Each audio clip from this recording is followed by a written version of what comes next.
새벽 영성 기도 시간입니다. 오늘은 축복보다 하나님을 바라십시오 라는 제목으로 말씀 나누겠습니다. 요한복음 16장 32절 말씀입니다. 보라, 너희가 다 각각 제 곳으로 흩어지고 나를 혼자 둘 때가 오나니 벌써 왔도다. 그러나 내가 혼자 있는 것이 아니라 아버지께서 나와 함께 계시느니라.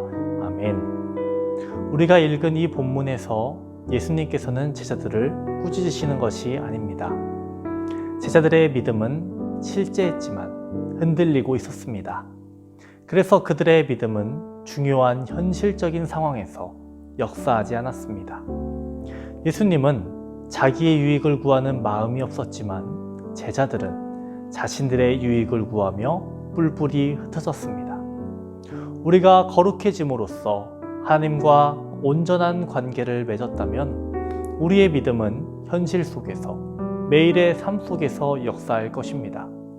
그렇게 되면 우리는 사역을 위한 것이 아니라 우리가 제거해야 하는 보잘것없는 삶의 무익을 위해 흩어지게 될 것입니다.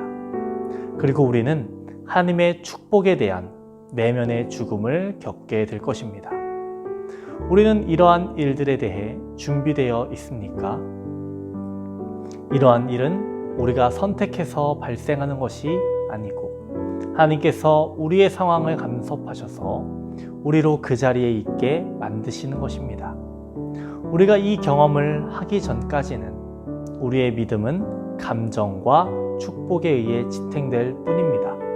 그러나 그 자리에 한 번이라도 가게 되면 우리는 하나님께서 우리를 어디에 두시든 우리의 내적 황폐함이 어떠하든 모든 것이 주 안에서 잘 되었다라고 찬송할 수 있게 됩니다.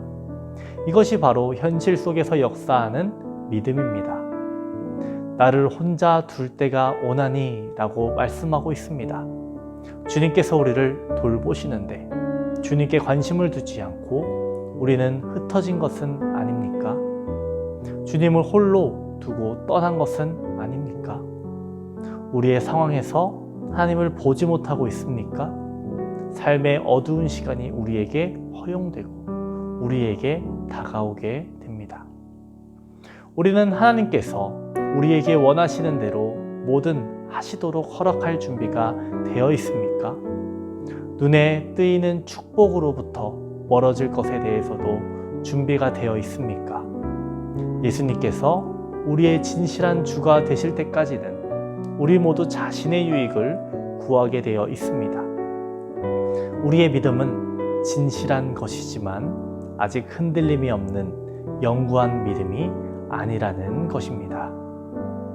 하나님은 절대 서두르지 않으십니다. 만일 우리가 기다리면 하나님께서는 우리가 하나님보다 그분이 주실 축복에만 관심이 있다는 사실을 지적하실 것입니다. 하나님의 축복에 이끌리는 믿음은 아주 기초 상태에 있는 신앙입니다. 요한복음 16장 33절에 담대하라, 내가 세상을 이기었노라 라고 말씀하고 계십니다. 우리에게 필요한 것은 영적인 용기라는 것입니다. 오늘 오스왈드 챔버스의 메시지는 무엇입니까? 우리가 기초적인 믿음에 머물 것이 아니라 성장하는 믿음을 소유해야 한다는 것입니다. 제자들의 신앙이 자라나는 시점이 언제였나요? 예수님께서 십자가 지시고 부활하시고 나서였습니다. 제자들은 자신들에게 이러한 어려움이 올 거라는 것을 몰랐습니다. 하지만 예수님을 통해 얻을 거라 생각했던 만족과 유익, 모든 것을 잃고 나서 아무것도 없을 때에 그리고 다시 주님을 만났을 때 그들은 진정한 사역의 길을 걷게 됩니다. 제자들은 자신의 만족과 유익을 위해서 길을 가는 것이 아닌 예수 그리스도의 복음을 위해 흩어지게 됩니다. 제가 좋아하는 문구가 있습니다. 믿음은 점이 아니라 선이라는 것입니다. 믿음은 한순간만이 아닙니다. 계속된 진행이라는 것입니다. 저와 여러분, 주님이 보실 때 칭찬받을 수 있는 믿음을 소유하기를 소망합니다. 기도하겠습니다. 살아서 우리와 함께 하시는 하나님 아버지, 우리에게 더 큰 믿음을 주시옵소서. 세상에 흔들리지 않게 하여 주시옵시고 세상의 유혹에 넘어지지 않는 우리들 될 수 있도록 주여 도와주시옵소서. 세상이 악합니다. 우리에게 분별력을 더하여 주시옵시고 주님이 보여주신 그 믿음이 무엇인지를 생각하게 하여 주시옵시고 믿음의 길로 나아갈 수 있도록 주여 도와주시옵소서. 축복만을 바라보는 것이 아니라 하나님의 영광을 위해서 살아가는 우리 모두가 될 수 있도록 주님 도와주시옵소서. 암으로, 공황장애로, 우울증으로 또 많은 병으로 아파하는 주님의 성도들이 있습니다. 하나님 그들을 치유하여 주시옵소서. 하나님 그들의 손을 붙잡아 주시옵소서. 하나님 그들의 병이 깨끗이 나을 수 있도록 하나님 도와주시고 그들에게 힘을 주시고 능력을 주시고 그들에게 위로하여 주시옵소서. 이 모든 것들을 이겨낼 수 있는 믿음을 더하여 주시옵시고 문제의 노예가 되지 않게 하여 주시옵시고 승리자가 될 수 있도록 주여 도와주시옵소서. 코로나가 서둘러 종식될 수 있도록 주님 도와주시고 주님의 교회가 핍박받지 않을 수 있도록 도와주시고 성도의 가정과 사업장을 지켜주시옵소서. 오늘 하루도 주님께 영광 돌리는 하루 되길 원합니다. 하나님 함께하여 주시옵소서. 감사드리며 예수님 이름으로 기도합니다. 아멘.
감사합니다.